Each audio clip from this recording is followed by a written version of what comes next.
9 రోజులు పటిష్టంగా కుంభరాశి జాతకులు ఈ యొక్క జపం పట్టుదలగా చేయండి. దుర్గమ్మ అనుగ్రహం మీకు కలగబోయే ఈ సమయంలో ఇలా చేస్తే గనక మీ యొక్క కష్టం తప్పకుండా ప్రతిఫలితాలు కలగచేస్తుంది. మీరు వింటుంది నిజమే. ఈ యొక్క పని తప్పకుండా చేయండి.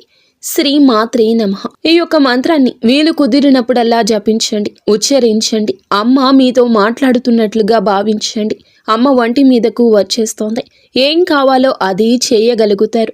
ఇంకా అంతకంటే ఏం కావాలి చెప్పండి? ఏదో ఇంత నైవేద్యం, పులిహోర, పరమాన్నం కాస్త అమ్మవారికి నైవేద్యంగా పెట్టండి.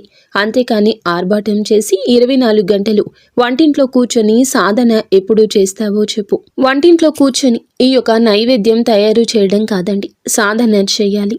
అమ్మవారు మీతో ఉన్నట్లుగా మీరు అనుకోవాలి. అప్పుడే మీ ఆలోచనల్లో మార్పు వస్తుంది, మీ సమస్యల్లో మార్పు వస్తుంది.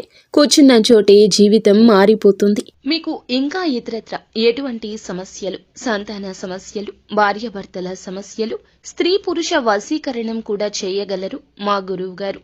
3 రోజుల్లో పరిష్కారం లభించును. నమ్మకంతో సంప్రదించండి.